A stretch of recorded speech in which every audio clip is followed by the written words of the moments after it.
গল্প শুনতে কেই না ভালোবাসে। আপনাদের রবিবারগুলিকে তাই নতুন নতুন গল্প দিয়ে সাজিয়ে তুলতে এই রবিবারের গল্প। মনস্তত্ত্ব বলে নাকি পৃথিবীতে সব মানুষেরই কিছু না কিছু ফোবিয়া থাকে, কিন্তু এই ফোবিয়া যদি একের পর এক মৃত্যুর কারণ হয়ে দাঁড়ায় আমাদের শহরে, তখন শুনুন এবারের গল্প ফোবিয়া, সিরিয়াল কিলিংয়ের জমজমাট রহস্য দিয়ে ঘেরা। শুনতে থাকুন, শুরু হচ্ছে।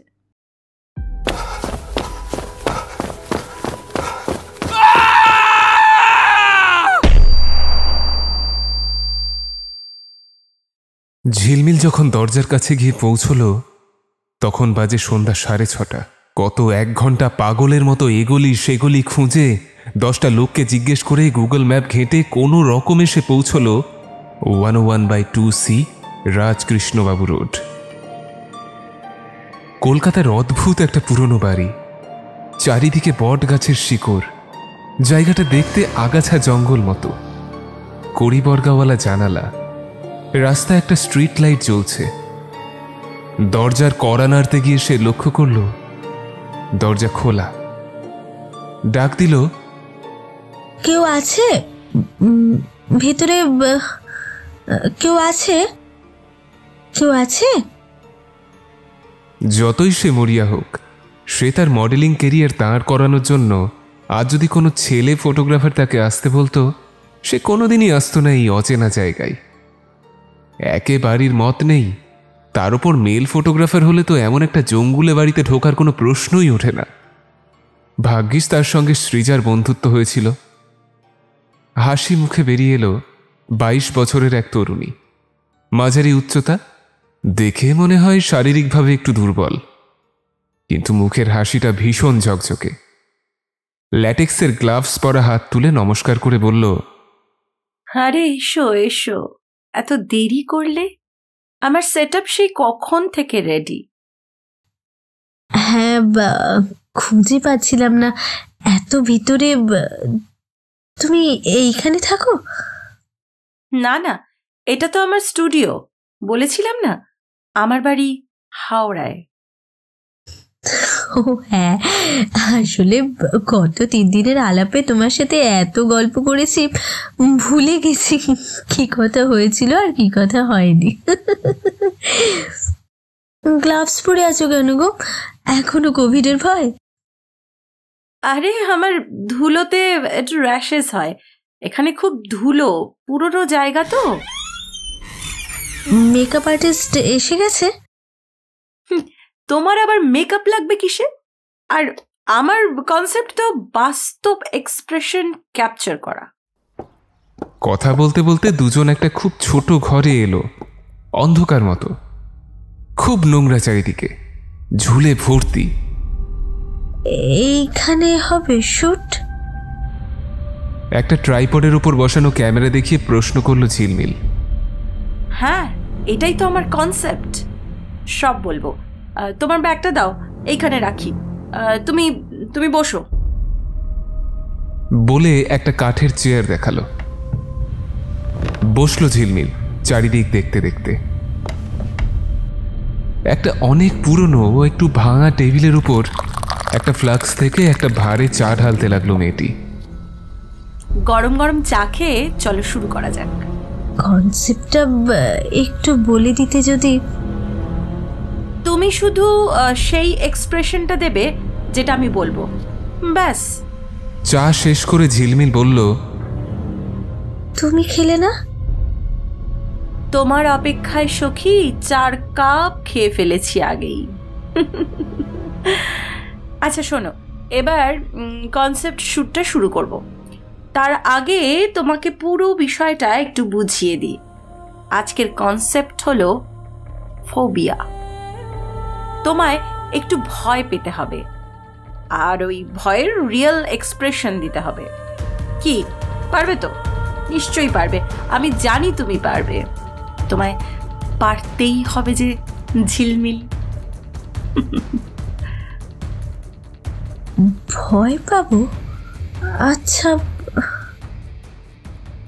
হ্যাঁ, আসলে একটা শর্ট ফিল্মের প্রজেক্ট আছে, সেখানে লাগবে।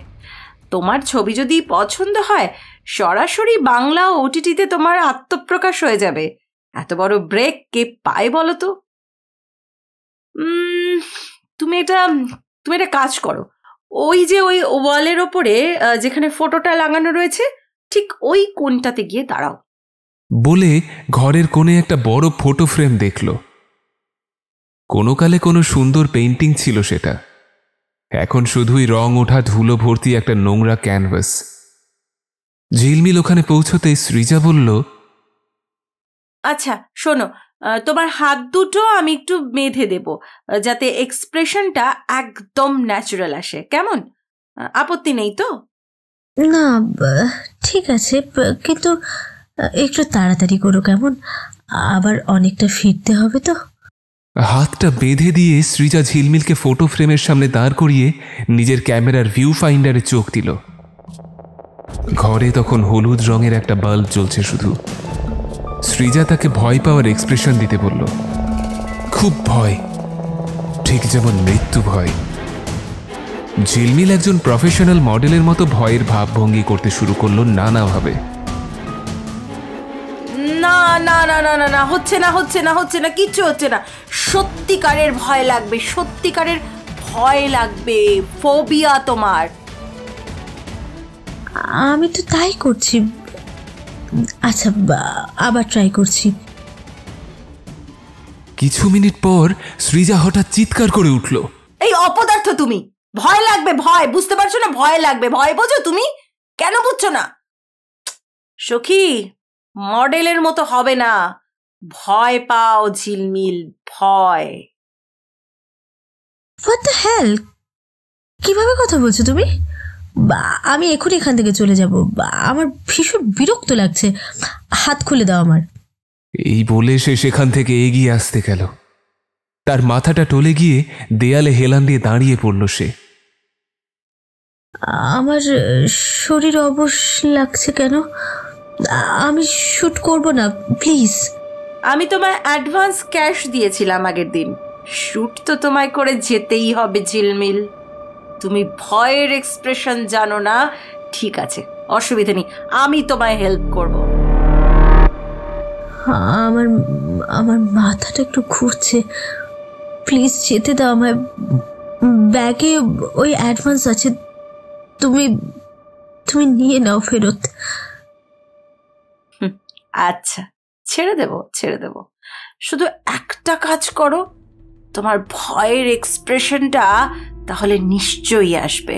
আমি এমন একটা কিছু বলবো যাতে তোমার ওই এক্সপ্রেশনটা ভেতর থেকে ন্যাচারালি বেরিয়ে আসবে। সেটাই করো শুধু। কি করতে হবে?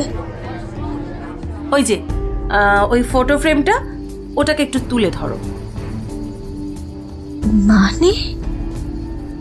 বাড়ি ফিরতে হলে না, যেটা বলছি সেটা করো। তোমার একটা পারফেক্ট ভয়ের এক্সপ্রেশন এলেই তোমার আমি ছেড়ে দেবো, বাড়ি চলে যাবে। এই বলে আবার ক্যামেরায় চোখ রাখলো সৃজা। ভয়ে ভয়ে ফটো ফ্রেমটা তুলে ধরলো ঝিলমিল। ফটো ফ্রেমে একটা ধাক্কা লাগতেই অনেকগুলো মাকড়সা বেরিয়ে এলো ঝিলমিলের দিকে। একটা উঠে গেল ঝিলমিলের হাত বেয়ে। তার স্বরে চিৎকার করে উঠল ঝিলমিল, না না প্লিজ প্লিজ নো, মাকড়সা আমি ভয় পাই সৃজা, এইগুলোকে সরাও। ভয়ে কেঁদে ফেলল সে। সারা গা হাতে মাকড়সা উঠছে। চেষ্টা করলো তার বাঁধা হাত দিয়ে কোনো রকমে মাকড়সাগুলোকে ঝেড়ে ফেলতে।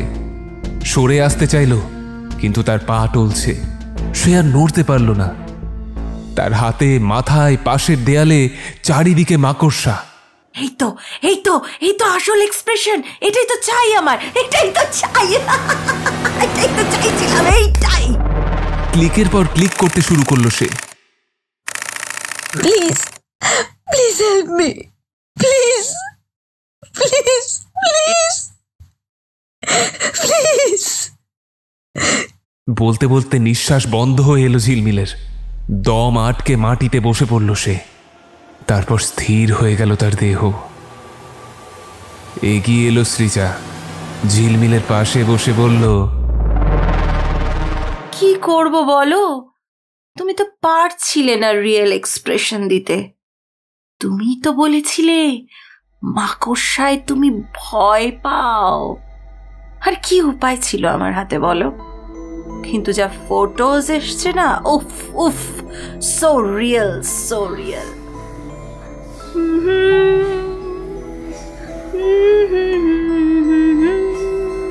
এই যে এই যে এই এই এই দেখো দেখো দেখো, ওহ আহা, তুমি তো আর দেখতে পাবে না। ইস, এত ভালো ছবিগুলো ঝিলমিল তোমার আর দেখা হলো না। কিন্তু ভাবো, এইবার তোমার মুক্তি, আর কোনো দিন তোমায় কোনো কিছুতে ভয় পেতে হবে না, কোনো ফোবিয়া তোমার মধ্যে আর থাকবে না। মুক্তি পেয়েছো তুমি ঝিলমিল, মুক্তি। একভাবে দেখতে লাগলো সে ঝিলমিলকে। তারপর উঠে গিয়ে দামি পোলারয়েড ক্যামেরা থেকে বেরিয়ে আসা কিছু ফটো সাজিয়ে দিল ঝিলমিলের চারিদিকে। খাসা জায়গা স্যার, পুরো 3 কাঠা জায়গা জলের দরে পাচ্ছি স্যার। উবের করে যেতে যেতে কার্তিক অমরেশ রায়কে কথাগুলো বলল। উবের এসে থামলো একটা গলির সামনে। এই যে স্যার, এইটা হলো রাজকৃষ্ণ বাবু স্ট্রিট, আসুন আসুন। বড্ড ভেতরে তো।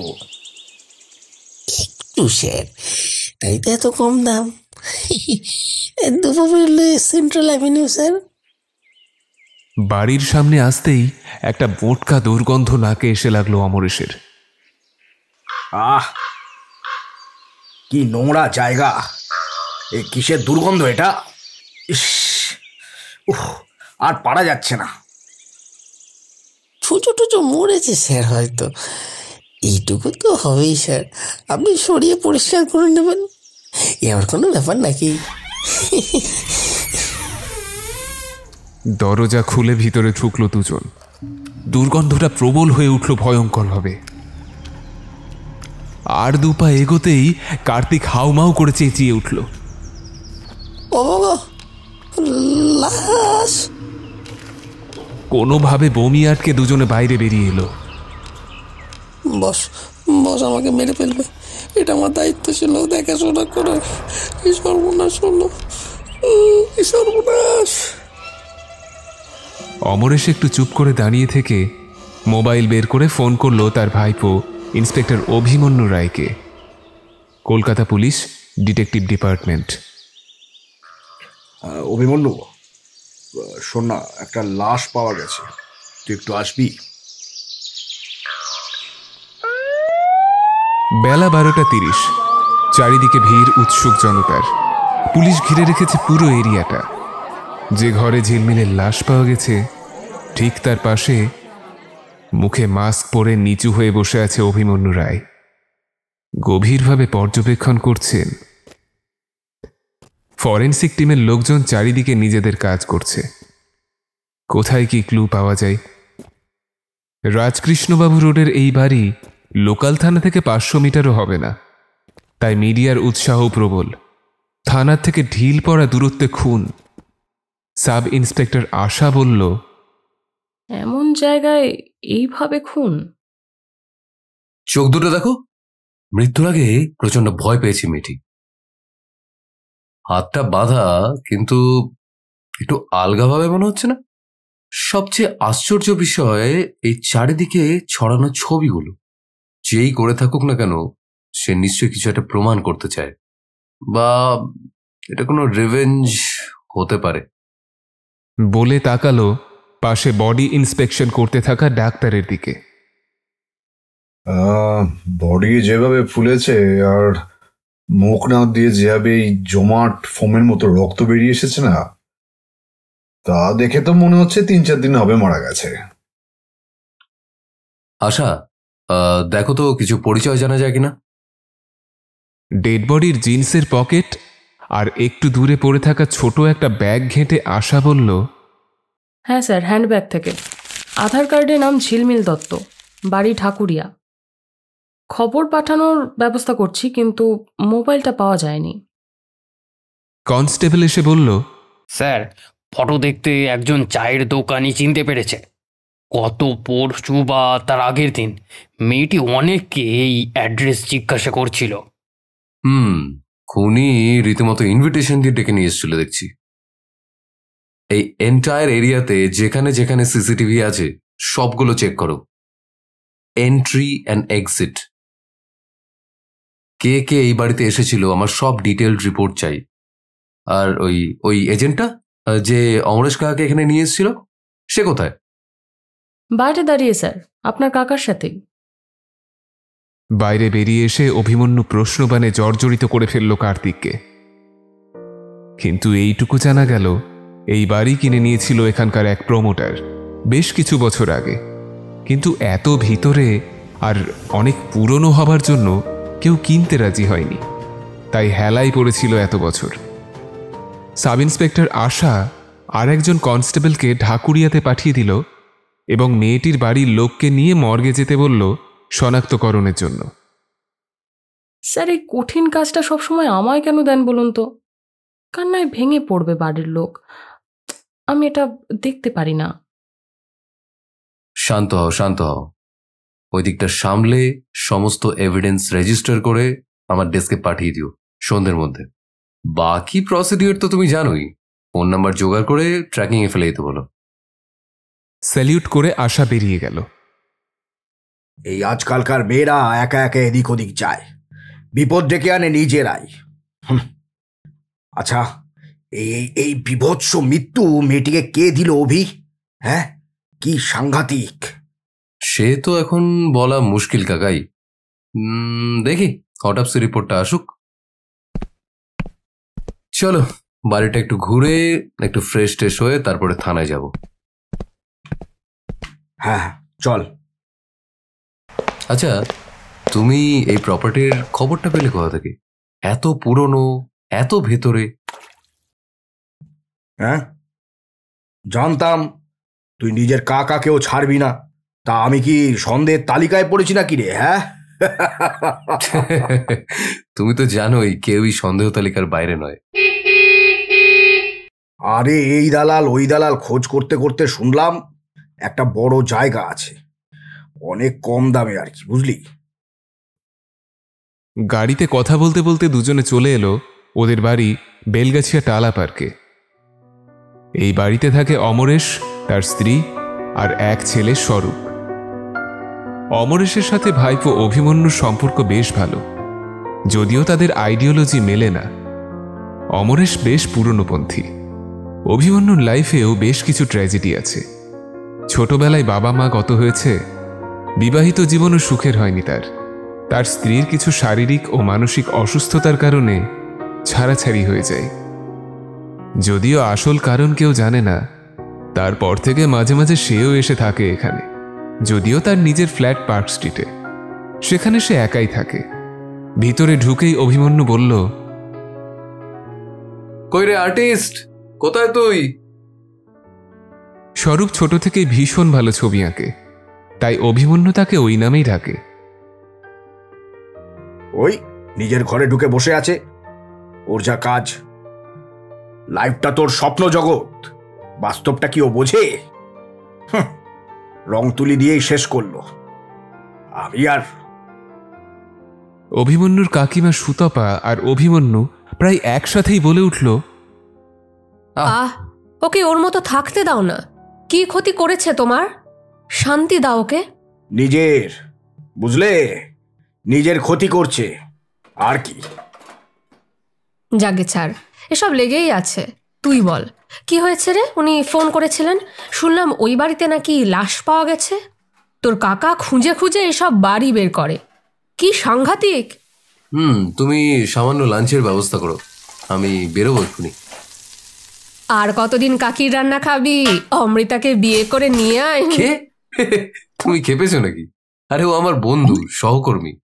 তোর জানি জানি, ওর মায়ের সাথে আমার কথা হয়তো মাঝে মাঝে। এক অফিসে আছিস, কিন্তু কি যে করছিস, নিজের কথা আর কবে ভাববি? বলতে বলতে সুতপা রান্নাঘরে চলে গেল। অভিমন্যু এগিয়ে গেল স্বরূপের ঘরের দিকে। আরে আসবো রে, কি করছিস? বছর 22-23-এর চিপচিপে গরনের ফর্সা মিষ্টি দেখতে এই ছেলে স্বরূপ। মাথায় বড় বড় কোকড়ানো চুল, টিকালো নাক, বেশ ধীর স্থির শান্ত স্বভাব, আর দারুণ স্কেচ আর্টিস্ট। আরে এসো এসো দাদাই, আমার বাবা ছাড়া এই ঘরে সবারই মোটামুটি আসার পারমিশন আছে। কি যে তোদের সমস্যা, সারাটা দিন বাপ আর ছেলে মিলে লড়াই করে যাচ্ছিস। ছেকে, তো নতুন কি স্কেচ বানালি দেখি? এই চলছে একটা, হয়ে গেলে দেখাবো খন। নতুন প্রজেক্ট, যখন দেখবে বাহবা দেবে। হ্যাঁ বলো আশা। বডি আইডেন্টিফাই হয়ে গেছে স্যার, ওটা ঝিলমিল দত্তরের বডি। মায়ের অবস্থা খুব খারাপ, ওনাকে হসপিটালে অ্যাডমিট করতে হলো স্যার। কিন্তু বাপটা মুষড়ে পড়লেও তেমন যেন কোনো কষ্ট নেই, যদিও বাইরে থেকে তো বোঝা যায় না, মেয়ে তো কষ্ট তো একটা থাকবেই। মেয়েটার ফোন নম্বর ট্র্যাকিংয়ে দিয়ে দিয়েছি, এখন সুইচ অফ দেখাচ্ছে। একটু নজর রাখো ফ্যামিলির উপর। আর বাই দ্য ওয়ে, কল রেকর্ডটা আমার কালকের মধ্যেই চাই কিন্তু। Okay sir. হালকা লাঞ্চ করে অভিমন্যু সোজা চলে গেল অম্লান বসুর ল্যাবে। এসো এসো, তোমার অপেক্ষায় ছিলাম।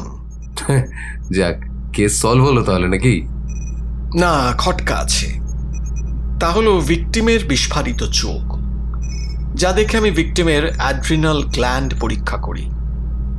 তাতে এটা স্পষ্ট যে পরিমাণ অ্যাড্রিনাল ক্ষরণ হয়েছে মৃত্যুর আগে, প্রচণ্ড ভয় বা টেনশনই হয়তো মৃত্যুর আসল কারণ, যেটাতে বেনজোডিয়াজেপাইন ক্যাটালিস্টের কাজ করেছে। কিন্তু শরীরে কোনো আঘাত বা স্ট্রাগলের সাইন নেই, কোনো সেক্সুয়াল অ্যাসল্টও নেই, যদিও হাত বাঁধা ছিল, কিন্তু সেটা খুব সাধারণভাবে। বেনজোডিয়াজেপাইন তো ঘুমের ওষুধ, তার মানে এইখানেই আমার একটা খটকা লাগছে অম্লান স্যার। কেউ কাউকে খুন করতে গেলে এত সাধারণ, এত মোটামুটি ভাবে হাত বাঁধবে কেন? আর ভিকটিম পালাবার চেষ্টাই বা করলো না কেন? তা তো বলতে পারি না ভাইটি, এইবার তোমার কাজ। সেদিন সন্ধেবেলার ভিতরে ফরেন্সিক রিপোর্টও চলে এলো। ঝিলমিল ছাড়া কোনো দ্বিতীয় ব্যক্তির হাতের ছাপ সেখানে পাওয়া যায়নি। ফটোগুলো কোন ধরনের পোলারয়েড ক্যামেরাতে তোলা সেটা আপাতত জানা যায়নি। অভিমন্যু রিপোর্ট দেখে একটা দীর্ঘশ্বাস ফেলে আশাকে ডাকল। আশা, কল রেকর্ডের কি হলো? কিছু পাওয়া যায়নি স্যার, বিশেষ কোনো ডাউটেবল নাম্বার নেই, কিন্তু সোশ্যাল মিডিয়াতে কিছু পাওয়া যেতে পারে, কারণ বহু ফটোগ্রাফার আর মেকআপ আর্টিস্টের সাথে লাস্ট 1 মাস অনেকটা চ্যাট হয়েছে। মডেলিং করতো নাকি? চেষ্টা করছিল নাকি খুব, তাও আবার বাড়ির অমতে। বন্ধু বান্ধব বেশ কিছু আছে।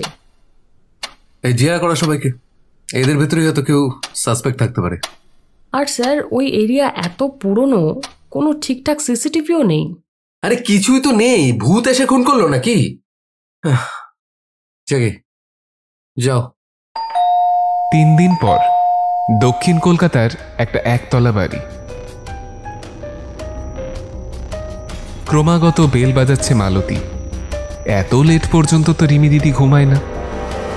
রোজ সকাল 5টায় উঠে জগিং যায়, এসে ব্যায়াম করে, এখনো দরজা খুলছে না। দুবারই দূরের বাড়ির মালিককে ডেকে আনলো মালতী। আরে চিন্তার কিছুই নেই, সারাদিন তো ঘুরেই বেড়ায়, একা থাকে, তাই শরীর টরীর খারাপ হয়তো। আমি ডুপ্লিকেট চাবি দিয়ে খুলে দিচ্ছি, যা গিয়ে দেখ। ও রিমি দিদি, আর কত ঘুমাবে? কি হলো আজ? মেঝেতে ঘুমোচ্ছ কেন দিদি? ও মা গো, দাদা শিগগিরই আসো। ভয়ে কাঁপতে কাঁপতে বেরিয়ে এলো মালতী। ঘরের দিকে আঙুল তুলে দেখালো, আর সেখানেই বসে পড়ল মাটিতে। নিজের ফ্ল্যাটে অভিমন্যু ব্রেকফাস্ট কমপ্লিট করে রেডি হচ্ছে ক্রাইম ব্রাঞ্চে বেরোনোর জন্য। বেজে উঠল তার ফোন। বলো আশা, কোথায়? মানে আচ্ছা, তুমি কি এখন স্পটে আছো? ডাইরেক্ট ওখানেই যাচ্ছি। লোকেশনটা পাঠাও। ফোন রেখে দিয়ে চুপ করে ড্রয়িং রুমে কিছুক্ষণ গম্ভীরভাবে বসে থেকে বাড়ি থেকে বেরিয়ে নিচে থাকা কনস্টেবলকে বলল, এই রতন, ঢাকুরিয়া 55 তলা, তাড়াতাড়ি চলো। ফ্ল্যাটটায় অভিমন্যু ঢুকে দেখল ছোট একটা বেডরুমের ফ্ল্যাট। দরজা দিয়ে ঢুকেই একটা ছোট্ট ড্রয়িং এবং ড্রাইং রুম, এক পাশে টয়লেট আর এক পাশে কিচেন, সামনে একটা ছোট্ট বেডরুম। সেখানে যা দেখল কিছুক্ষণের জন্য স্তম্ভিত হয়ে দাঁড়িয়ে রইল। বেডরুমের ফ্লোরে পড়ে আছে বছর 23-24-এর একটি তরুণী, বিস্ফারিত তার চোখ, চারিদিকে ছড়ানো মেয়েটির ভয় পাওয়া মুখের ছবি। আশা এসে তার পাশে দাঁড়িয়ে বলল, নাম রিমি, উঠতি মডেল। সব কিছু একদম একরকম স্যার। ডক্টর বললেন টাইম অফ ডেথ ওই গত রাত 11 PM to 1 AM। কপিক্যাট কিলার, এটা সিরিয়াল কিলিং। হ্যাঁ, যদি তাই হয় তাহলে কিন্তু আরো খুন হতে পারে। বাড়ির প্রত্যেকটা কোণা চেক করো, যা পাচ্ছ সন্দেহজনক যদি কিছু মনে হয় ইমিডিয়েটলি কালেক্ট করো। রাইট স্যার, বাড়ির লোককে খবর দেওয়া হয়েছে, ওনারা বর্ধমানে থাকেন, আজ বিকেলের আগে পৌঁছে যাবেন। গোটা ফ্ল্যাটটা ঘুরে দেখল অভিমন্যু। বেডরুমের একটা ওয়ালে রিমির মডেলিংয়ের নানা রকম ফটো আটকানো, ঘরের একটা কোণে একটা ছোট্ট স্টাডি টেবিল, তাতে রাখা নাইট ল্যাম্প আর মোবাইল আর কিছু মেডিসিন। অভিমন্যু আশাকে বলল সব কিছু কালেক্ট করতে। এই বলে ডেড বডির সামনে বসে গভীরভাবে পর্যবেক্ষণ করতে লাগল। সব কিছুই প্রায় আগের খুনের মতোই, পার্থক্য হলো হাত বাঁধা খুব শক্ত করে আর রিস্টের পিছন দিকে খানিকটা জায়গায় রক্ত জমাট বেঁধে কালশিটে পড়ে আছে, আর কিছু একটা ট্যাটু মতো বানানো, আর পায়ের আঙুলে একটা ব্যান্ডেজ করা। প্রায় 1 ঘন্টা পর অভিমন্যু বেরিয়ে এলো রিমির বাড়ি থেকে। আশাকে ডেড বডি অটোপসিতে পাঠাতে বলে সোজা গেল এসপি আসিফ খানের সঙ্গে দেখা করতে। তলব এসেছে, এখন এটা আর শুধু একটা সাধারণ খুনের ঘটনা নয়। Yes sir. অভিমন্যু, কলকাতায় সিরিয়াল কিলার, এই খবর মিডিয়াতে গেলে কি হবে বুঝতে পারছো? গোটা শহরে প্যানিক ক্রিয়েট হবে। কিন্তু খবরটা বের হলে মানুষ কিন্তু একটু সাবধান হতে পারবে স্যার। আরে অভিমন্যু, তুমি जो करना है करो, আর যেন কোনো খুন না হয়। কি অভিমন্যু, তোমার চারিদিকে তো চক্রব্যূহ তৈরি হয়েছে। এই অভিমন্যুকে চক্রব্যূহ থেকে বের করতে হবে কিন্তু স্যার, কাজেই আপনি শ্রীকৃষ্ণ হয়ে আমাকে বাঁচান। দেখো, ঠিক আগের মতোই স্টামাকে প্রচুর মাত্রায় বেনজোডিয়াজাপাইন, পায়ের আঙুলে একটা ক্ষত আছে, কিন্তু সেটা প্রায় 3-3 পুরনো। মৃত্যুর আগে ভীষণ ভয়, হয়তো কার্ডিয়াক অ্যারেস্ট। হাত দুটো শক্ত করে বাঁধা। একটা ইন্টারেস্টিং ফ্যাক্ট এবার আছে বুঝলে, যেটা আগের বার ছিল না। সেটা হলো রিস্টের পেছন থেকে সম্ভবত 1 রাউন্ড লিনিয়ার নিডল বা 1 RL নিডল দিয়ে কিছু একটা ট্যাটু করার চেষ্টা করা হয়েছে।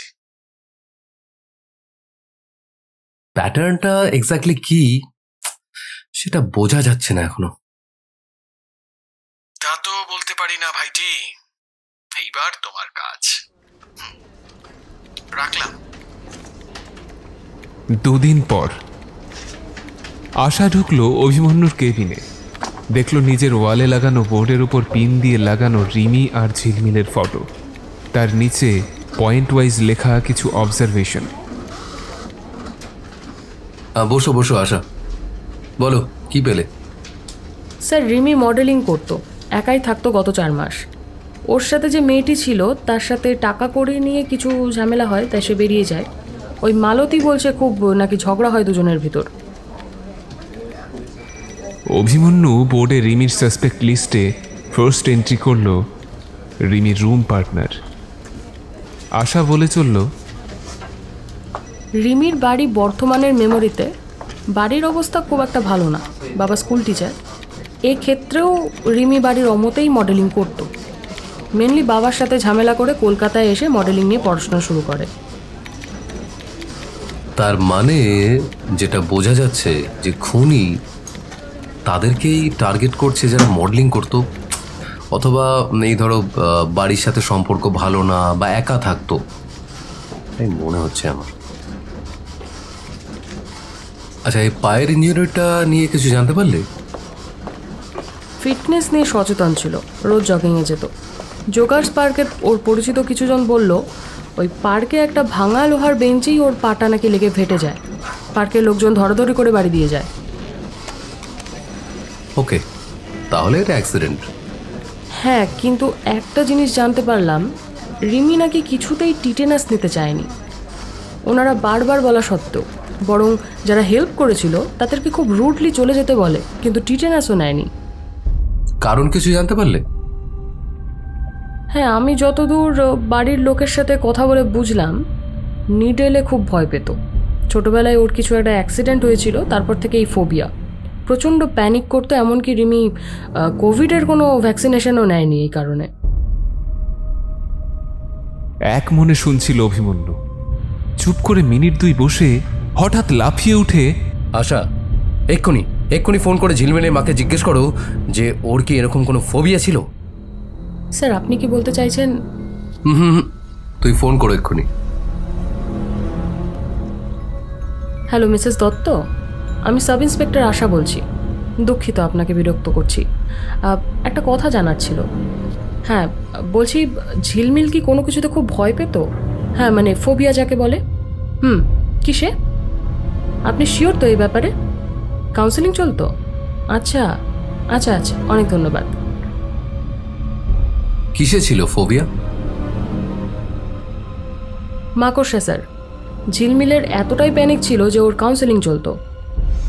প্রথমটা মাকড়সার ভয়, সেকেন্ডেরটা নিডলের ফোবিয়া। আচ্ছা, কোনো ফোবিয়া কি এতটা মারাত্মক হতে পারে যাতে প্যানিক অ্যাটাক হতে পারে, ব্রিদিং ট্রাবল হতে পারে, ইনফ্যাক্ট মৃত্যু পর্যন্ত হতে পারে? তাহলে এর পরেরটা কি স্যার? আমি যতটা বুঝতে পারছি, খুনি ভয় নিয়ে খেলছে, আর পরের খুনটাও হবে নিশ্চয়ই কোনো ভয় নিয়ে, আই মিন ফোবিয়া। আর আমি যদি অ্যালফাবেটিক্যালি এগোই তাহলে আশা, তুমি একটা টিমকে লাগাও। এই লাস্ট 2 মাসে এদের সমস্ত সোশ্যাল মিডিয়ার চ্যাট হিস্ট্রি অ্যান্ড এটসেট্রা সমস্ত কিছু প্রিন্ট আউট চাই আমার এক্ষুনি এই আমাদের ক্রিমিনাল সাইকোলজি অ্যানালিস্ট অমৃতা ব্যানার্জির সঙ্গে দেখা করতে হবে ইমিডিয়েটলি। আমি কেস ফাইল পাঠিয়ে দিয়েছি ওনাকে। তুমি এক্ষুনি খোঁজ নাও কোন সাইকোলজিস্টের কাছে রিমি যেত। এই অমৃতা ব্যানার্জি ছিল অভিমন্যুর কলেজের ক্লাসমেট। প্রায় অনেকেই ভাবে অভিমন্যু আর অমৃতা হলো লাভ বার্ড, যদিও বাস্তবে তা নয়। অমৃতা, আসতে পারি? একটু কথা বলা যাবে? ফ্রি আছো? আরে এসো, বলো।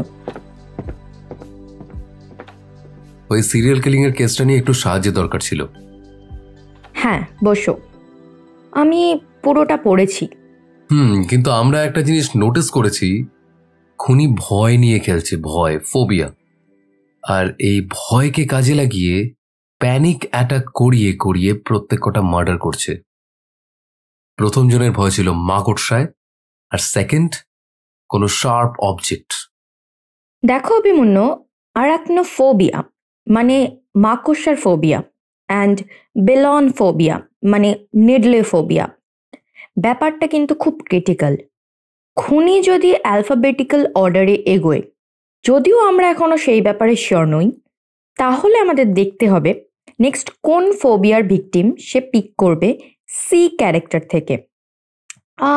1971-এ নিউ ইয়র্কে একটা সিমিলার কেস হয়েছিল, যেখানে খুনি এই একই অ্যালফাবেটসের সিরিজে মার্ডার করে, যেটা অ্যালফাবেট মার্ডার্স নামে পরিচিত ছিল।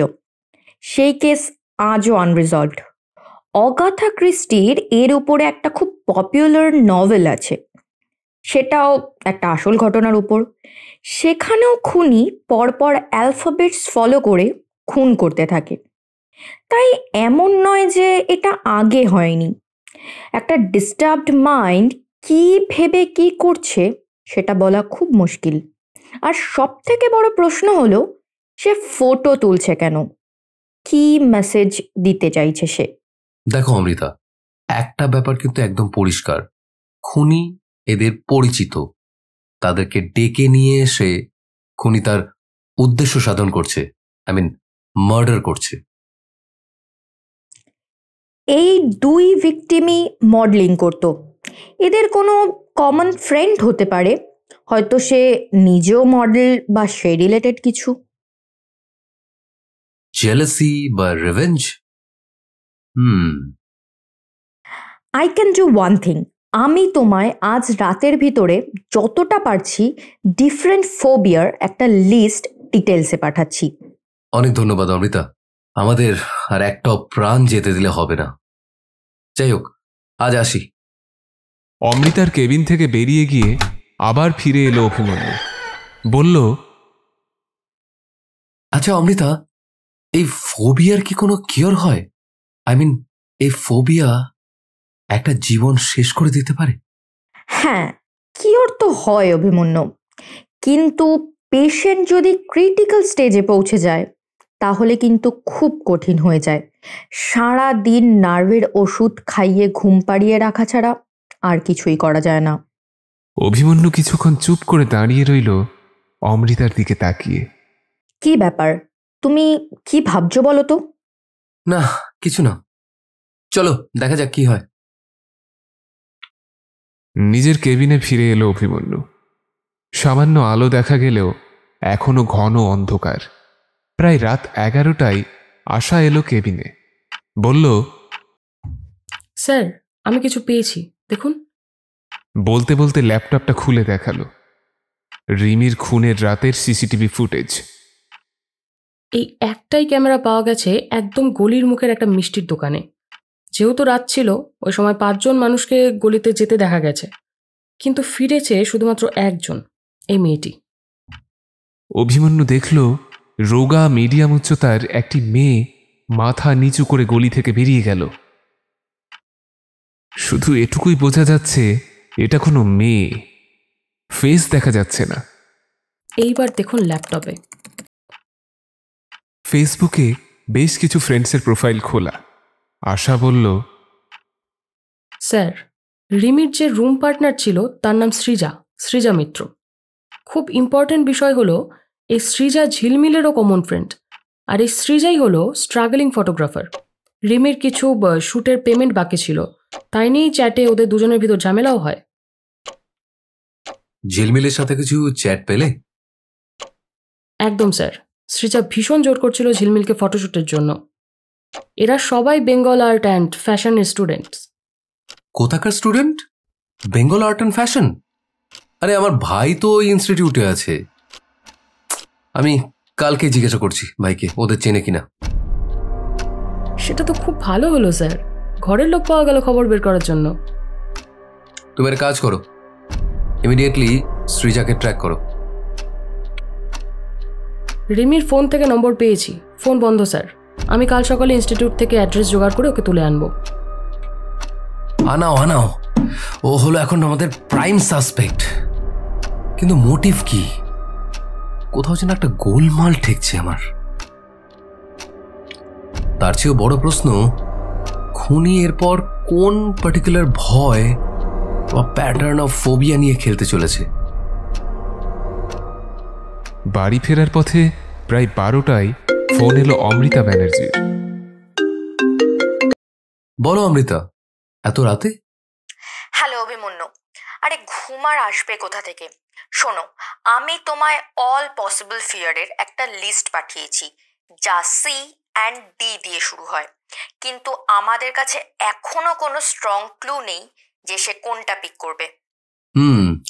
আচ্ছা, তোমায় জানানো হয়নি সাসপেক্ট একজন লেডি, আর সবাই বেঙ্গল আর্ট অ্যান্ড ফ্যাশনের স্টুডেন্ট।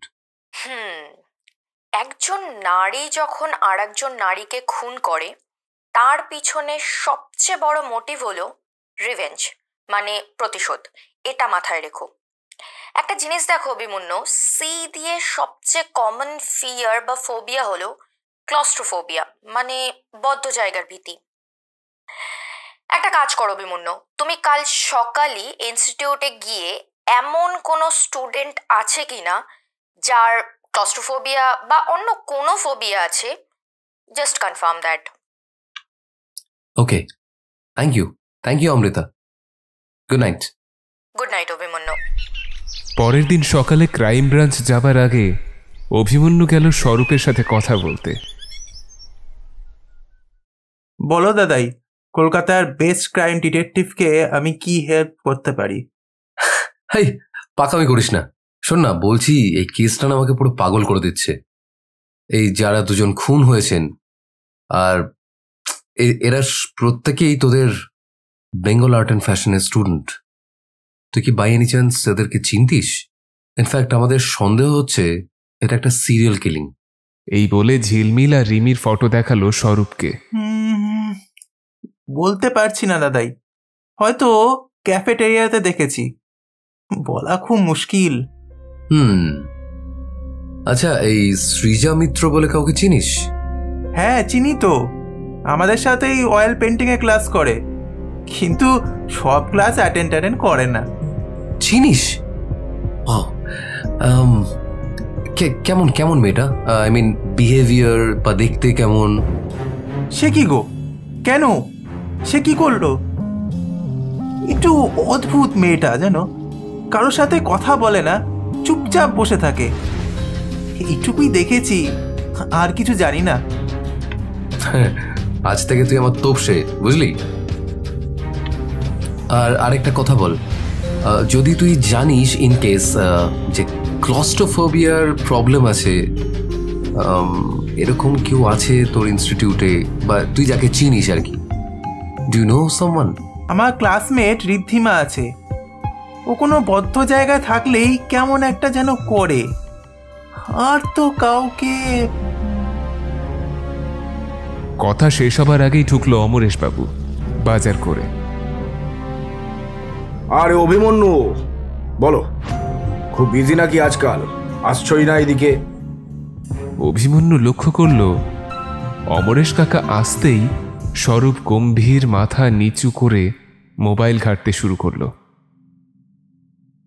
হ্যাঁ, এই তো এলাম। হ্যাঁ, ওই কেস খুবই চাপে পড়ে গেছি, তাই একটু স্বরূপের হেল্প নিতে এলাম আর কি। সেই আজ অব্দি যে নিজেকে হেল্প করতে পারেনি, সে করবে তোমাকে হেল্প। কিন্তু চাপা স্বর হলেও অভিমন্যু আর স্বরূপ দুজনেই শুনতে পেল এই কথা। স্বরূপ একটা কথাও না বলে নিজের ঘরে চলে গেল। প্রায় দুপুর গড়িয়ে গেল। আশা আর Abhimanyu Bengal art and fashion ইনস্টিটিউটে। সৃজা যে কম্পিউটারে বসত তাতে সোশ্যাল মিডিয়ার অ্যাক্টিভ লগ ইন থাকায় অভিমন্যু সহজেই পেয়ে গেল সব চ্যাট হিস্ট্রি, যা যা কথা হয়েছে ঝিলমিল বা রিমির সাথে। আর পাওয়া গেল আরও দুজনের ডিটেলস, যাদের সাথে সৃজা চ্যাট করেছে। তারা ক্রিটিক্যাল পেশেন্ট, যারা নিয়মিত কাউন্সেলিং করায়। একজন ঋদ্ধিমা রয় আর একজন মিঠু ব্যানার্জি। দুজনের মেডিকেল ডিটেলস ইনস্টিটিউটে জমা দেওয়া হয়েছিল। ইনস্টিটিউটের অথরিটি বারবার রিকোয়েস্ট করল অভিমন্যুকে যেন এই খুনি তাড়াতাড়ি ধরা পড়ে, কারণ তাদের ইনস্টিটিউটের ভয়ঙ্কর বদনাম হচ্ছে, কেউ ক্লাস করতে চাইছে না। ওখান থেকে পাওয়া গেল সৃজার ঠিকানা। আশা একটা টিম নিয়ে চলে গেল সৃজার বাড়িতে। অভিমন্যু গেল আর এক লেডি কনস্টেবলকে নিয়ে ঋদ্ধিমা আর মিঠুর বাড়িতে। মিঠুকে পাওয়া গেল না, কারণ সে হায়ার স্টাডিজের জন্য লন্ডন চলে গেছে দুদিন আগে। ঋদ্ধিমাকে পাওয়া গেল। সব কথা বলে জানা গেল ঋদ্ধিমাকেও জোরজার করেছিল ফটোশ্যুটের জন্য। ঋদ্ধিমা সময় নিয়ে জানাবে বলেছিল। ঋদ্ধিমার বাড়িতে দুজন কনস্টেবলকে অ্যাপয়েন্ট করে অভিমন্যু বেরিয়ে এলো লালবাজারে ফিরে যাবার জন্য। কিছুক্ষণের ভেতরেই ফোন বেজে উঠল। স্যার, খবর ভালো না স্যার। সৃজার বাড়িতে তালা, 2 দিন হলো, ফোনও সুইচ অফ।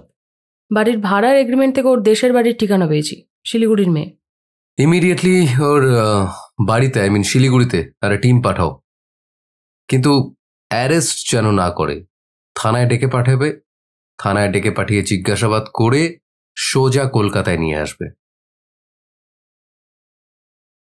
লালবাজারের নিজের রুমে যখন অভিমন্যু ফিরে এলো তখন দুপুর 3:30। হালকা স্যান্ডউইচ আর কফি খেয়ে ঋদ্ধিমার বাড়িতে যা কথোপকথন হয়েছে চালালো সেটার রেকর্ডিং। বাদ দিয়ে দিয়ে ইম্পর্ট্যান্ট ইনফরমেশনগুলো শুনতে লাগলো।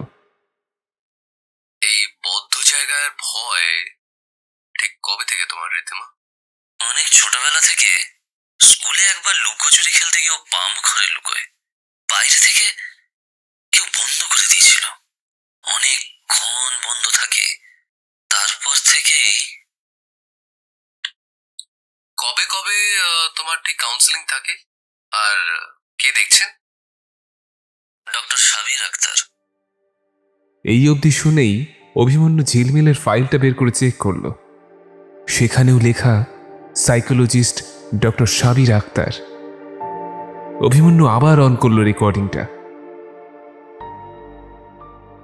আচ্ছা, এই সৃজা মিত্র কি তোমাকে কখনো বলেছিল ফটোশুটের জন্য?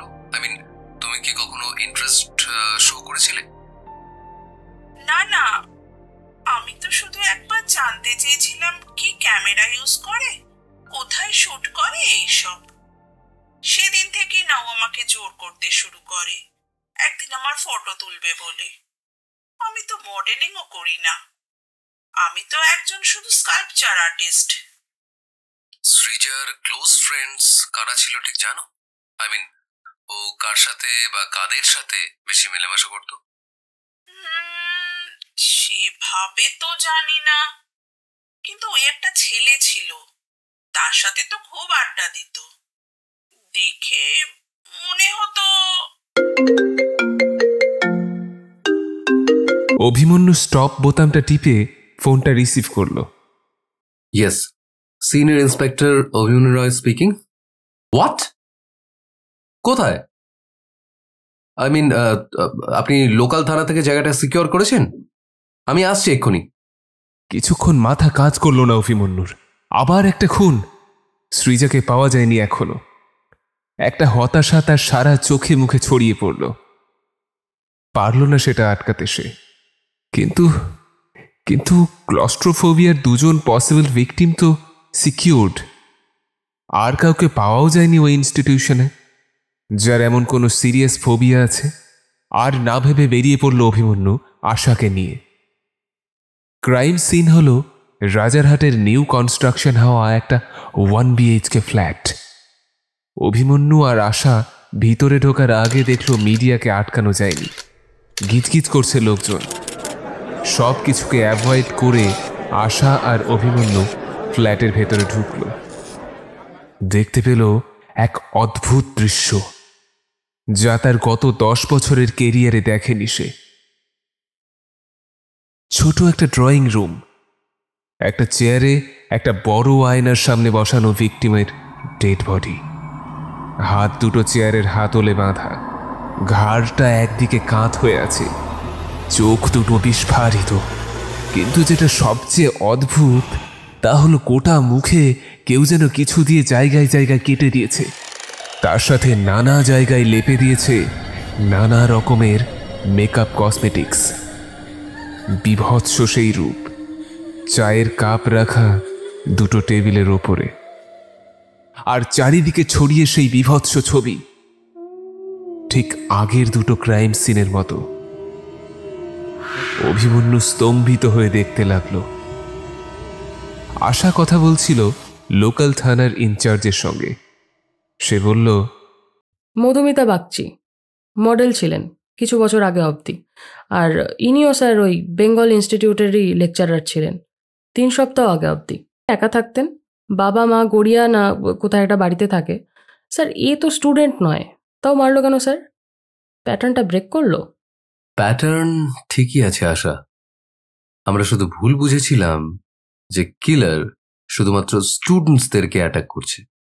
তার মানে সৃজা যদি খুনি হয় তাহলে ও কলকাতাতেই আছে।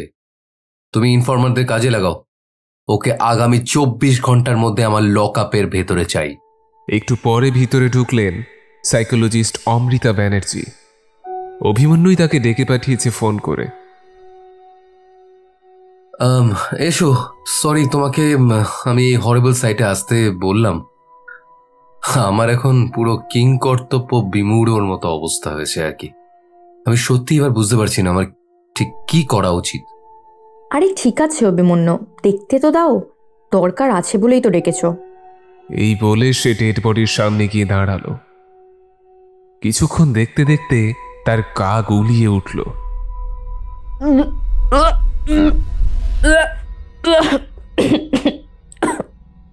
সরে গিয়ে সামনের ওয়াশ বেসিনে গিয়ে চোখে মুখে জল দিল। কিছু মুহূর্ত পর বলল, sorry Abhimanyu, extremely sorry. Actually জীবিত পেশেন্ট দেখে দেখে অভ্যেস খারাপ হয়ে গেছে। ইফ ইউ ডোন্ট মাইন্ড, আমরা কি একটু বাইরে গিয়ে কথা বলতে পারি প্লিজ? হ্যাঁ হ্যাঁ হ্যাঁ, নিশ্চয়ই নিশ্চয়ই, প্লিজ প্লিজ চলো। বলে দুজনে বাইরের সিঁড়ির কাছে এলো। Abhimanyu, have you ever heard of cacophobia? তোমায় যে লিস্টটা পাঠিয়েছিলাম তাতে ছিল, কিন্তু এটা রেয়ার ভীষণ। আর মধুমিতা কোনোদিনই ইনস্টিটিউটে জানায়নি তার এই কন্ডিশনের কথা। After getting the call from Asha, আমি ইনস্টিটিউটে যোগাযোগ করি। কিন্তু কি ফোবিয়া এটা? আর খুনি জানলো কি করে যে মধুমিতার এরকম একটা ফোবিয়া আছে? কেকোফোবিয়া মানে কুৎসিত কদর্যতাকে ভয় বা ঘেন্না।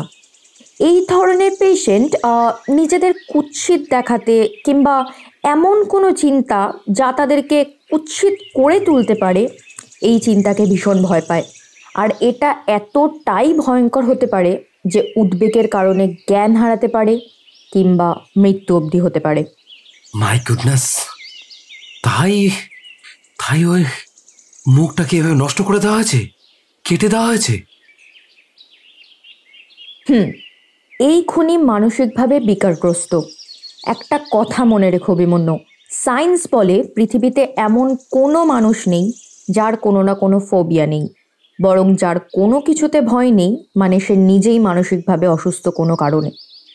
এই খুন যদি আটকানো না যায়, আমরা এই শেষ জানি না। কিন্তু একটা হতাশা অভিমন্যুর চোখে মুখে ফুটে উঠল। কিন্তু তখনই আশা এসে বলল, স্যার, সৃজাকে পাওয়া গেছে এই রাজারহাটে, গোপালপুরের দিকে ওর এক বয়ফ্রেন্ডের বাড়িতে। আমি লোকাল থানাকে বলেছি এখনই লালবাজারে পাঠাতে। তাহলে আর কোনো চিন্তা নেই বলুন স্যার? একজন এরকম কোল্ড ব্লাডেড খুন করে সেই একই এরিয়াতে তার বয়ফ্রেন্ডের সাথে বসে আছে।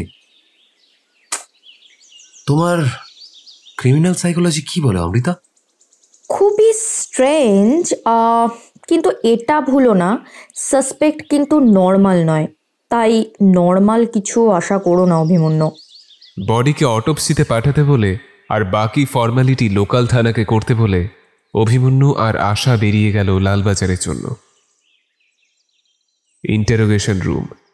মুখোমুখি বসে অভিমন্যু আর সৃজা, পাশে দাঁড়িয়ে আশা তার রুদ্রমূর্তি ধারণ করে। মানে আমি তো কিছুই বুঝতে পারছি না স্যার, এক বর্ণও না।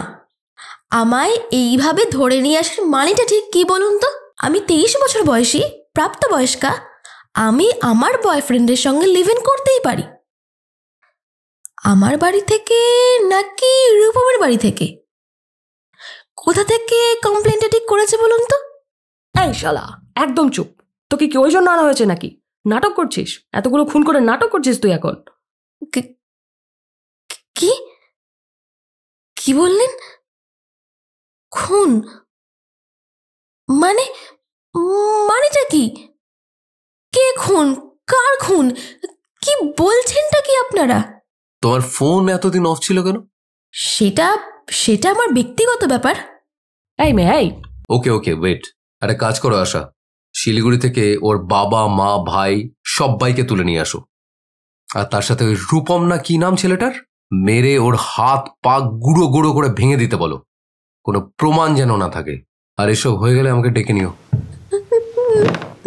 না না স্যার, না স্যার, স্যার প্লিজ, ওকে কিছু করবেন না, আর আর বাড়িতে প্লিজ কিছু বলবেন না। হ্যাঁ হ্যাঁ, আমি আমি রূপমের বাড়িতে ছিলাম, আর আমি জানতে পারি ইনস্টিটিউটের এক বন্ধুর কাছ থেকে রিমির নাকি কিছু একটা অস্বাভাবিক মৃত্যু হয়েছে। আমি খুব ভয় পেয়ে গিয়েছিলাম। পুলিশ ইনস্টিটিউটে গিয়েছিল, সব শুনেছিলাম আমি।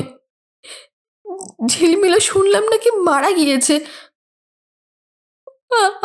আমি আমি খুব ভয় পেয়ে গিয়েছিলাম স্যার। তাই?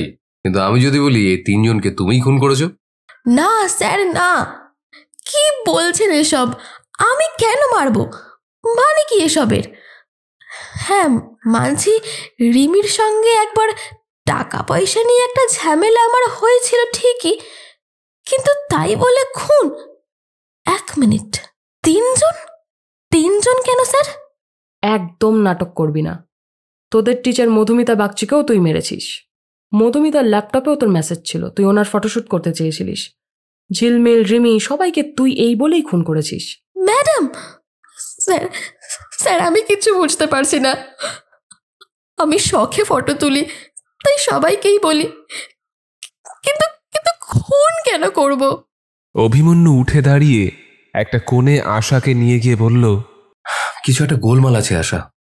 ওকে ইন্টারোগেট করে মনে হলো কিছু একটা গোলমাল আছে, কেমন যেন মিলছে না বিষয়টা। ওকে চাপ দিয়ে দেখো আর কিছু বের করা যায় কিনা, কিন্তু গায়ে হাত তুলবে না। অভিমন্যু নিজের কেবিনে এসে চুপ করে বসে রইল কিছুক্ষণ। এই মেয়ে 3টে কোল্ড ব্লাডেড খুন করল।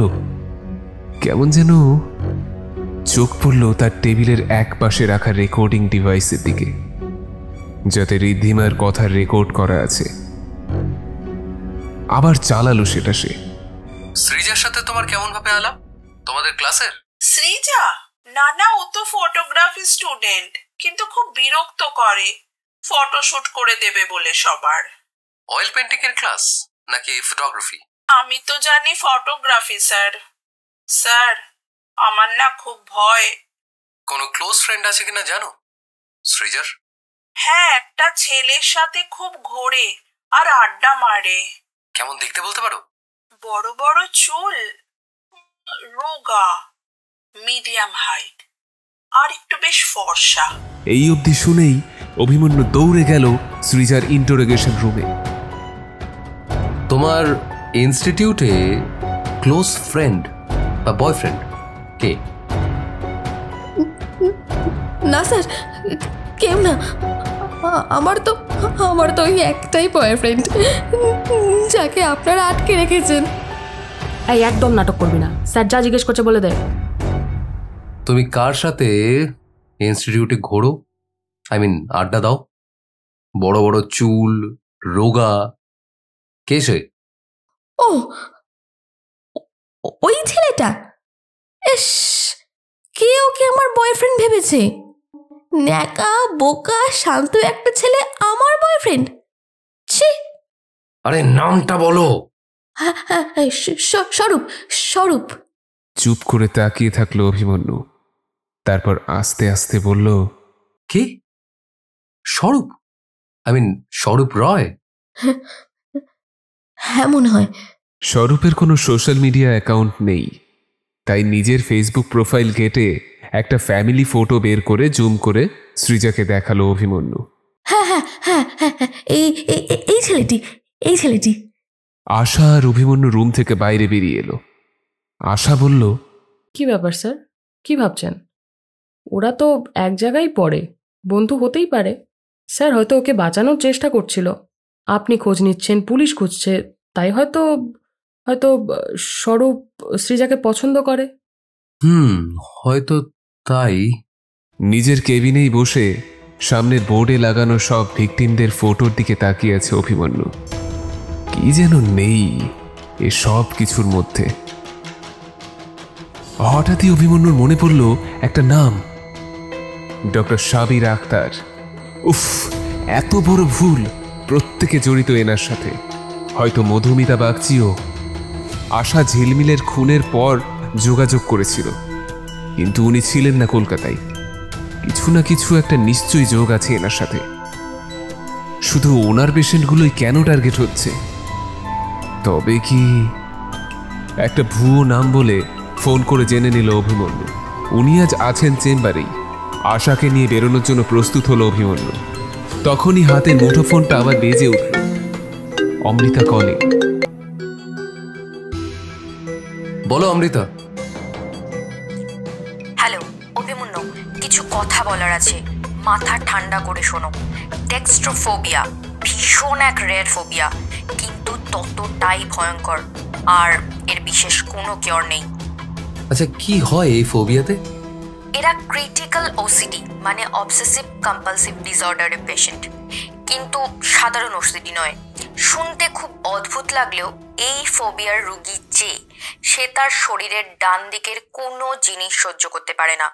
এদের ডান দিকে কোনো কিছু থাকলে বা কোনো বস্তু থাকলে এদের মনে ভয়ঙ্কর একটা অ্যাংজাইটি তৈরি হয়। এরা যদি কোনো সোফাতে বসে থাকে তাহলে এদের ডান দিকে ফর এক্সাম্পল যদি কোনো রিমোট বা চশমা, নিউজ পেপার এসব কিছু থাকে আর সেটা তারা সরাতে না পারে কিংবা কেউ সরাতে না দেয়, তাহলে কিন্তু এরা প্রচণ্ড প্যানিক অ্যাটাকে ভোগে, যা কিনা হার্ট ফেইলও করাতে পারে। খুব কষ্ট করে এদের রোজকার জীবন চালাতে হয়, তাই এদের স্ট্রিং নার্ভের মেডিসিন দেওয়া হয়। ডেক্সট্রোফোবিয়া, আই মিন ডি দিয়ে শুরু। আচ্ছা, কজন পেশেন্ট আছে এরকম? অভিমন্যু, ডি দিয়ে যা যা ফোবিয়া আছে কলকাতায়, তার মধ্যে শুধুমাত্র ডেক্সট্রোফোবিয়ার একজনই পেশেন্ট আছে, and I am really very sorry Abhimanyu, তার নাম সুপ্রীতি সরকার। নামটা শুনেই অভিমন্যুর শরীরটা পাথরের মতো হয়ে গেল। তার নড়াচড়া করার ক্ষমতা যেন সে হারিয়ে ফেলেছে। কিছুক্ষণ পর বলল, এত বড় কঠিন একটা সমস্যা, এত কষ্ট সুপ্রীতি কোনোদিনও আমায় বলেনি, কেন? অভিমন্যু, এখন এসব ভাবার টাইম নয়। সুপ্রীতি ডক্টর সাবির আক্তারকে দেখাচ্ছিল, সেটা আমি জেনেছি কিছু সোর্স লাগিয়ে। কি? সাবির আক্তার আবার? উঠে দাঁড়িয়ে পড়ল অভিমন্যু। আশাকে নিয়ে আর একজন জুনিয়র অফিসারকে নিয়ে বেরিয়ে গেল সাবির আক্তারের সাথে দেখা করতে। অমৃতাকে বলে দিল সে যেন অতি অবশ্যই এক্ষুনি ডক্টর আক্তারের চেম্বারে পৌঁছে যায়। অমৃতাকে ডাক্তারের চেম্বারের অ্যাড্রেস হোয়াটসঅ্যাপ করে অভিমন্যু বেরিয়ে পড়ে। প্রায় আধ ঘন্টা লাগলো ডক্টর আক্তারের চেম্বারে যেতে। নিজের আইডি কার্ড দেখিয়ে সোজা ঢুকে গেল আক্তারের চেম্বারে। বাইরে রিসেপশনে বসা লেডি শত চেষ্টা করেও আটকাতে পারল না। ভিতরে তখন আক্তার তার সাজানো গোছানো চেম্বারের সোফায় বসে, আর সামনে অভিমন্যুর দিকে পিঠ করে বসে একজন মহিলা, কিন্তু বোরখাতে মুখ অর্ধেক ঢাকা। ডক্টর বেশ বিরক্ত হয়ে বলে উঠলেন, কি হচ্ছেটা কি? আপনারা কারা? এভাবে ঢুকে পড়ছেন চেম্বারে? আমরা কারা আর কি চাই এক্ষুনি বুঝে যাবেন আপনি। তিনটে খুন। আর অভিমন্যুকে থামিয়ে দিয়ে অমৃতা বলে উঠল, ডক্টর আক্তার, আমি ক্রিমিনাল সাইকোলজিস্ট অমৃতা ব্যানার্জি, লালবাজার থেকে, আর ইনি অভিমন্যু রয়, ডিটেকটিভ ডিপার্টমেন্ট, লালবাজার। কিছু প্রশ্নের উত্তর আপনাকে দিতে হবে। আর যদি ঠিক উত্তর দিতে না পারেন অথবা না চান তাহলে কিন্তু আপনাকে অ্যারেস্ট করতে আমরা বাধ্য হব। পুলিশের কাজে আমি নিশ্চয়ই সাহায্য করব, কিন্তু ওয়ারেন্ট ছাড়া আর আমার উকিল ছাড়া আমি তো কিছু বলবো না। 3টে খুন আর সব কাউন্সেলিং আপনি করতেন, আর 4 নম্বর খুনটা হতে চলেছে। আপনি যদি কথা না বলেন না, আমার কোনো ওয়ারেন্ট লাগবে না। আপনাকে আমি টানতে টানতে নিয়ে যাব এখান থেকে। তাতে আপনার রেপুটেশন আপনার পেশেন্টদের সামনে, আপনি বুঝতে পারছেন তো স্যার? ধপ করে বসে পড়লেন ডক্টর আক্তার।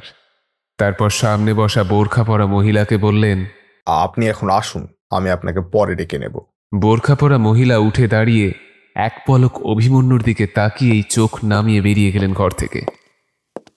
অভিমন্যু তাকিয়ে থাকলো সেই দিকে। চোখ দুটো ভীষণ চেনা, কিন্তু আক্তারের কথায় তার ঘোর ভাঙল। বলুন, কি জানতে চান? আপনার 3 জন পেশেন্ট এইভাবে খুন হয়েছে, আর আজ বিপদ ঘনিয়ে এসেছে সুপ্রীতি সরকারের উপর। দয়া করে বলুন আপনি কিছু জানেন কিনা। আমি একজন ডাক্তার, খুনি নই। লাস্ট 1 মাস আমি ছিলাম না কলকাতায়। সুপ্রীতি আমার পেশেন্ট, ডেক্সট্রোফোবিয়ার পেশেন্ট। বাড়ি থেকে বেরোতে ভয় পাই। তাই ফোনে যোগাযোগ থাকে। এর থেকে বেশি আমি কি বলতে পারি? আমার কি দোষ বলুন তো? শুধুমাত্র আপনার পেশেন্টই খুন হচ্ছে আর আপনি জানেন না? ওয়াও, গত 2 মাস আপনার সমস্ত পেশেন্টের ডিটেল রিপোর্ট এভরিথিং আমার চাই রাইট নাও। সেটা কি করে হয়? এটা তো পেশেন্ট ডক্টরের প্রাইভেট ম্যাটার। আমি কোর্ট অর্ডার ছাড়া কিছুতেই পারবো না। সামনে দাঁড়িয়ে থাকা জুনিয়র অফিসারকে বলল অভিমন্যু। অমিত, এনাকে গাড়িতে ওঠাও তো, তারপর কি হবে না হবে সেসব আমি বুঝে নেব। অফিসার এগিয়ে আসতেই, ঠিক আছে, কিন্তু আমি এর কমপ্লেইন করব বলে রাখলাম বলে পাশের র্যাক থেকে রেজিস্টার বের করে দিলেন। অভিমন্যু আর অমৃতা ঝড়ের বেগে দেখতে লাগলো ফাইলগুলো আর জিজ্ঞেস করতে লাগলো সব পেশেন্টের ব্যাপারে। হঠাৎ অমৃতা থেমে গেল একটা ফাইল দেখে। অভিমন্যুর দিকে তাকিয়ে ডাকলো তাকে। অভিমন্যু, একবার এই ফাইলটা দেখো। তুমি কি কিছু জানো এটার ব্যাপারে? অভিমন্যু হাতে ফাইলটা নিয়ে পাথরের মতো হয়ে গেল। তার মনে হলো পৃথিবীটা দুলছে। ফাইলে পেশেন্টের নাম লেখা, Swarup Roy, diagnostic with kainophobia, multiple personality disorder, schizophrenia. Kainophobia মানে মহিলাদের প্রতি প্রচণ্ড ভয়, প্যানিক। কিন্তু তাহলে স্বরূপের মেয়েদের সাথে বন্ধুত্ব হলো কি করে? অভিমন্যুর চিন্তা ভাবনার শক্তি কিছুক্ষণের জন্য চলে গেল যেন। অমৃতা ডাকলো জোরে, অভিমন্যু, নিজেকে সামলাও, সুপ্রীতির জীবন বিপন্ন। অভিমন্যু ঘোর থেকে ফিরে আসতেই আক্তারকে জিজ্ঞেস করলো, স্বরূপ রায়ের ব্যাপারে যা যা জানেন সমস্ত কিছু বলুন আমায় ইন ডিটেল। ছেলেটি এই গত 2 মাস আগে আসে ওর মায়ের সাথে কয়েকবার, কিন্তু ওর বাবা প্রায় বছর 10 আগে একবার আমার কাছে নিয়ে এসেছিল। তাই আমি খুব অবাক হই এইবার দেখি। এই যে একটু আগে যে মহিলা বসেছিলেন বোরখা পরে, উনি হলেন স্বরূপের মা। আজও সমাজের কাছে সাইকোলজিক্যাল প্রবলেম, মানে তারা পাগল, এটাই মানা হয়। তাই সকলের থেকে লুকিয়ে উনি আসেন। আজকাল ছেলে তো আর আসতে চায় না। অভিমন্যুর কেন ওনাকে চেনা লেগেছিল তার বুঝতে বাকি রইল না। সে বলল, বলুন সবটা বলুন। প্রায় 14 কি 15 বছর আগে ওর বাবা ওকে নিয়ে আসে। কারণ শরীরে সে ছেলে হলেও অন্তর থেকেও ছিল এক নারী, যে সুন্দর করে সাজতে চায়, মডেল হতে চায়, গ্ল্যামার ভালোবাসে। তবে তার আসল সত্তা হলো একটি মেয়ের। কিন্তু ওর বাবা, নামটা কি যেন ওনার? অমরেশ রয়। আপনি কি করে জানলেন? আপনি বলতে থাকুন। আখতার কিছুক্ষণ তাকিয়ে থেকে আবার বলতে শুরু করলো, আমার তখন ক্যারিয়ার সবে শুরু, আর উনি ছিলেন নামকরা সাংবাদিক। উনি কোনোদিনই এই তৃতীয় লিঙ্গ বা রূপান্তরকামীদের পছন্দ করতেন না। আর ওই সময় কোনো এক আন্দোলন চলছিল ওদের সরকারের বিরুদ্ধে, আর অমরেশবাবু রূপান্তরকামীদের বিরুদ্ধেই লিখছিলেন। সেই সময় ওনার নিজের ছেলের এই অবস্থা, আমায় উনি বলেছিলেন এই রোগ সারিয়ে দিতে। রোগ? আপনি শিক্ষিত, আপনি ডাক্তার, আপনার লজ্জা করে না?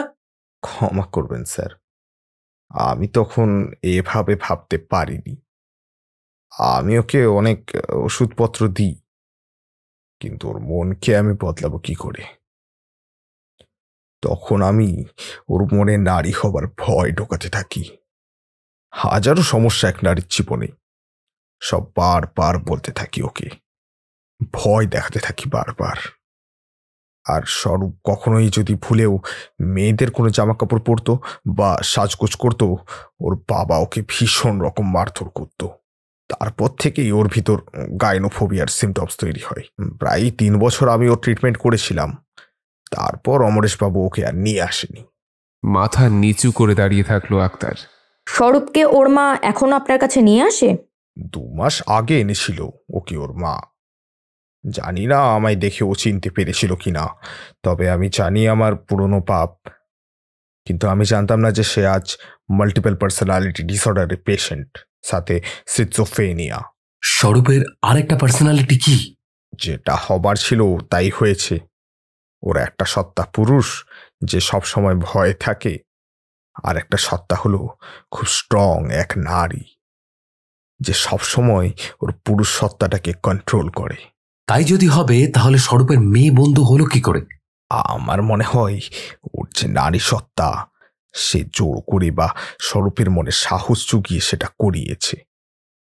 আজ ওর মা এসেছিলেন এটা বলতে যে স্বরূপের ভিতর নারী সত্তাটা দিন দিন আরো স্ট্রং হচ্ছে। একমাত্র মাই জানে যে ওর এই দুটো রূপ। হয়তো অমরেশবাবু জানেনই না, কারণ এই গত 2 মাসে উনি একবারও আমায় যোগাযোগ করেননি।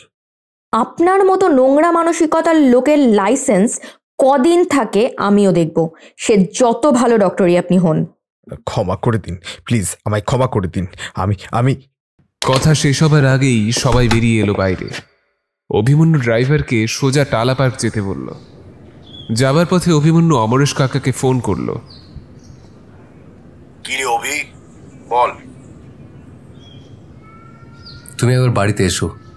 তুমি যেখানেই থাকো না কেন, যেভাবে থাকো না কেন, ইমিডিয়েট একবার বাড়িতে এসো।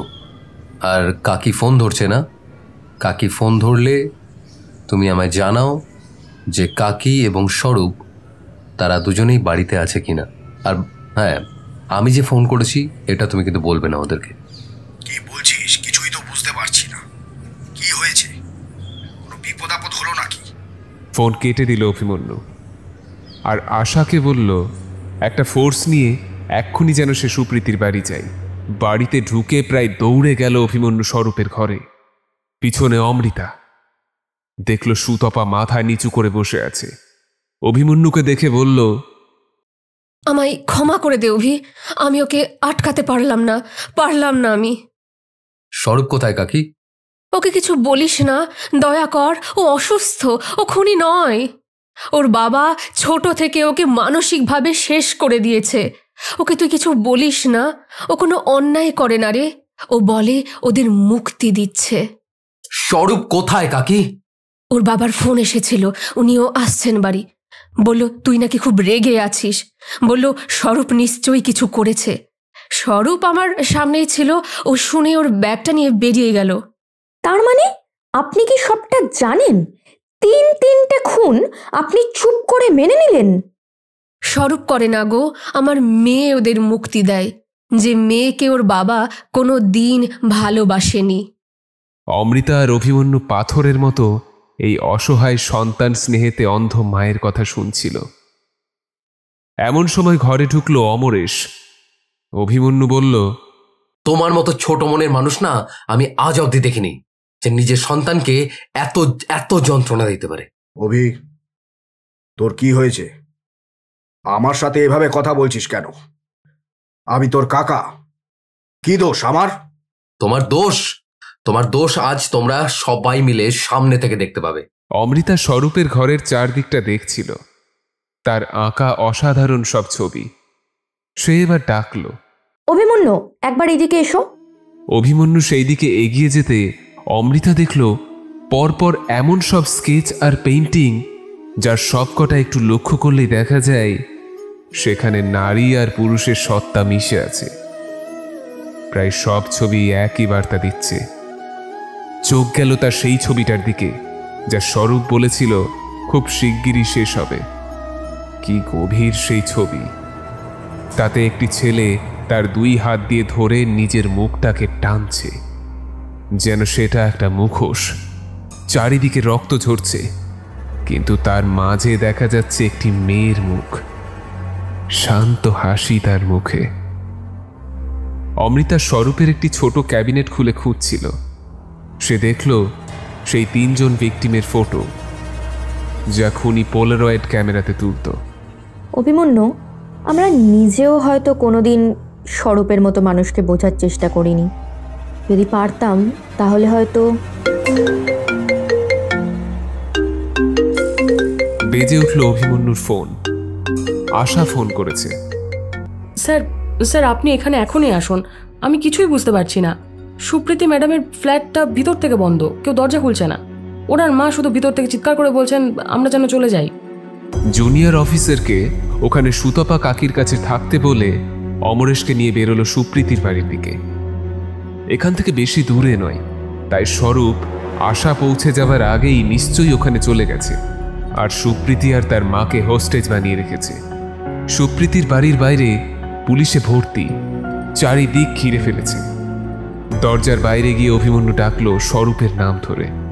স্বরূপ ভাই আমার, দরজা খোল। আমি জানি তুই ভেতরে আছিস, আমি কথা দিচ্ছি তোর কিচ্ছু হবে না। তুই তো কোনোদিনও কারো ক্ষতি করিসনি, তুই কোনোদিনও কারো ক্ষতি করিসও না। আমায় ভেতরে আসতে দে, সুপ্রীতির কোনো ক্ষতি করিস না, সুপ্রীতির যেন কিছু না হয়। কোনো উত্তর এলো না ভিতর থেকে। অভিমন্যু আবার ডাকলো, বারবার বলতে লাগলো যেন স্বরূপ তাকে ভিতরে যেতে দেয়। কিছুক্ষণ পর ভিতর থেকে এলো স্বরূপের কণ্ঠস্বর। সবটা জেনে গেছো দাদাই, সবটা। তাই আজ আর আর্টিস্ট বললে না, বললে স্বরূপ। তুমিও বাবার মতো আমাকে ঘেন্না করো, তাই না? হঠাৎ অমরেশ রাগে চিৎকার করে উঠল। সে কখন গাড়ি থেকে নেমে অভিমন্যুর পাশে এসে দাঁড়িয়েছিল।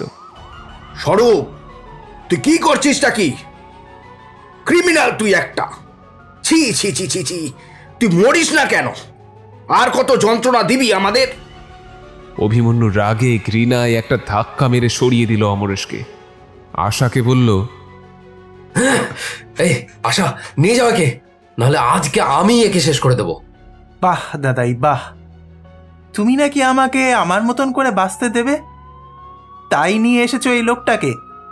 তোমাকে কিচ্ছু করতে হবে না, দিদি আসবে, আজই আসবে। দিদি আমায় আমার মতন করে বাঁচতে দেবে। কার কথা বলছিস তুই? আমায় ভেতরে আসতে দে স্বরূপ, ভাইটি আমার, আমায় ভেতরে আসতে দে। কিছু মুহূর্ত পর দরজার একটা পাল্লা খুলে গেল। পুলিশ টিম দৌড়ে ঢুকতে গেলেই অভিমন্যু তাদেরকে আটকে দিয়ে বলল, শুধু আমি যাব, ও আমার ভাই। ভিতরে ঢুকে দরজা বন্ধ করলো অভিমন্যু। ঢুকে দেখল এক অদ্ভুত দৃশ্য। একটা রিভলভিং চেয়ারে চোখ বন্ধ করে সিটিয়ে বসে আছে সুপ্রীতি। ভীষণভাবে জোরে জোরে নিঃশ্বাস নিচ্ছে সে। তার ডান দিকে অজস্র জিনিস রাখা, মোবাইল, রিস্টওয়াচ, ল্যাপটপ, নানা জামা কাপড়, এমনকি টেবিল আর মাইক্রোওয়েভে ওভেনটাও টেনে ওর ডান দিকে রেখে দেওয়া। তার উপর রাখা একটা পোলারয়েড ক্যামেরা। এক কোণে সুপ্রীতির মা ভয়ে একটা চেয়ারে বসে আছে। পর্দার পিছন থেকে বেরিয়ে এলো স্বরূপ। একটা লাল চুড়িদার পরে সে, কপালে টিপ, হাতে চুড়ি, চুলে একটা খোঁপা করা, হাতে একটা ছুরি। স্বরূপ বলে উঠল, দিদির খুব ইচ্ছা জানো তোমার সাথে দেখা করার, আজ হয়ে যাবে। বৌদি আমার খুব ভালো বন্ধু ছিল, তুমি তো জানো।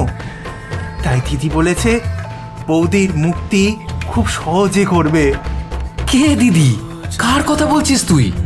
কিন্তু এই কথার উত্তর অভিমন্যু যেভাবে পেল, তার এত বছরের অভিজ্ঞতায় আজ অবধি এমন কিছু দেখেনি বা শোনেনি সে শুনল স্বরূপ অবিকল সত্যিকারের একটি মেয়ের গলায় বলে উঠল,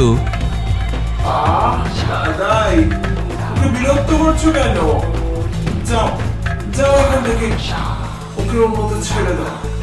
স্বরূপ, আমি সৃজা, আমি সেই সৃজা। সবাই যাকে শেষ করে দিতে চেয়েছিল, আমি সেই সৃজা। ওকে ওকে ওকে সৃজা, কিন্তু তুই এত নিরপরাধ মানুষগুলোকে খুন করছিস কেন? আমি আমি আমি জানি আমি জানি তোর সাথে ভীষণ অন্যায় হয়েছে, আমি আছি তোর সাথে। আমার নিজের বাবা আমার ভাইকে উলঙ্গ করে বোঝাতো ছেলে আর মেয়ের মধ্যে কি কি পার্থক্য। কেউ ছিল না সেদিন আমার সাথে। দিনের পর দিন আমার কেটেছে। আর ডাক্তার, ওই আক্তার, সে শুরু করলো তার নোংরা খেলা। কেউ জানে না লোকটা আমার সাথে কি কি করতো। আমি জানি, শুধু আমি জানি।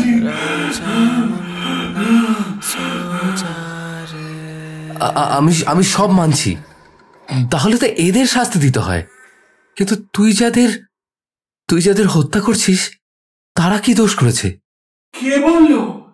কে বললো তোমায় ওদের শাস্তি দিচ্ছি?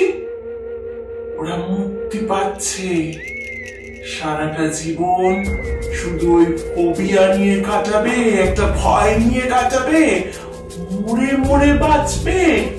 তুমিও তো সুপ্রীতি বৌদিকে ছেড়ে চলে গিয়েছিলে, তাই না? যাওনি?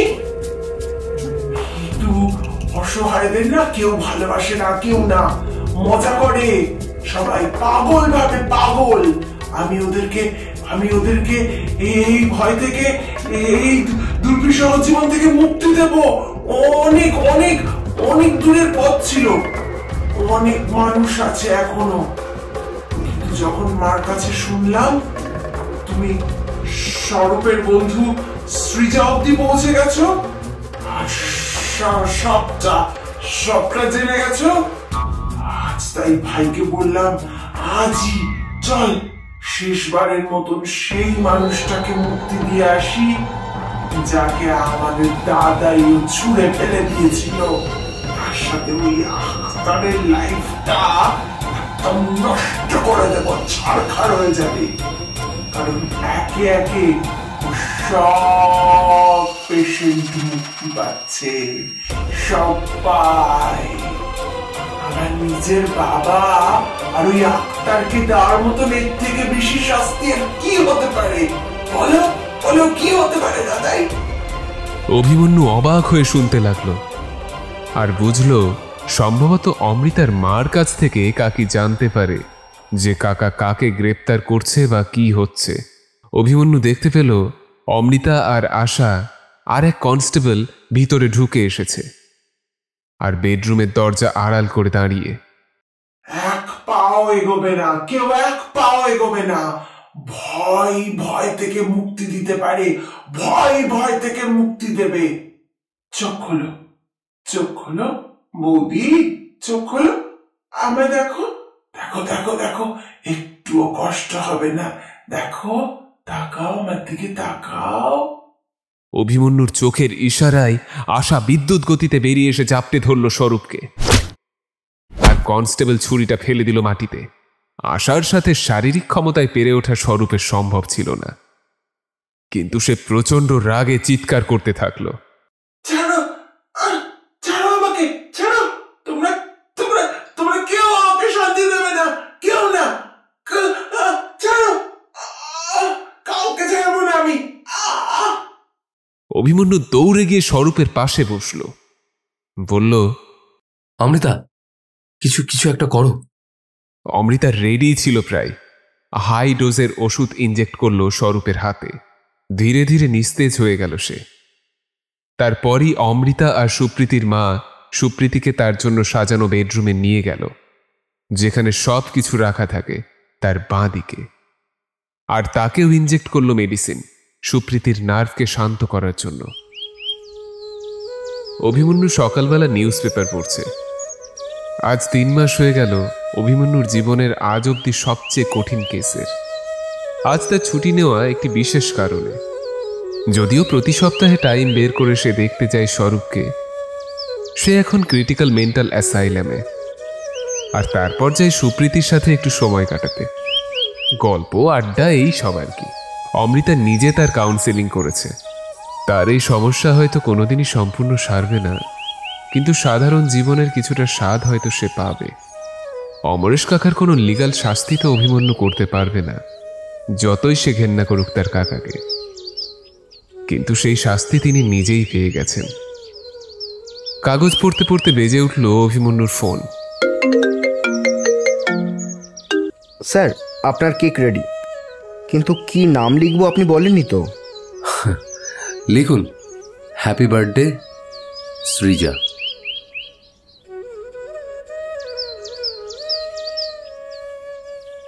শুনছিলেন আজকের গল্প ফোবিয়া। আজকে সূত্রধার আমি বিপাশা, কথক অমিত। বিভিন্ন চরিত্রে বিপাশা, রাহুল, ব্রহ্মা, শুভদীপ, সৌম্য, রিজু, দেবশ্রী, শুভদীপ ঘোষ, রাজ, দেবলীনা, রিয়া, সোমা, সুশভম, অতনু, সুপ্রিয়া, তৃষা, অর্ণব, বাবাই ঘোষ ও অস্মিতা। কেমন লাগলো আমাদের আজকের গল্প ফোবিয়া? যদি এরকম নানান স্বাদের গল্প আমাদের থেকে পেয়ে যেতে চান তাহলে আজই আমাদেরকে সাবস্ক্রাইব করে পাশে থাকুন, আরও একটু উৎসাহিত করুন। আপনাদের কমেন্টের অপেক্ষায় রইলাম।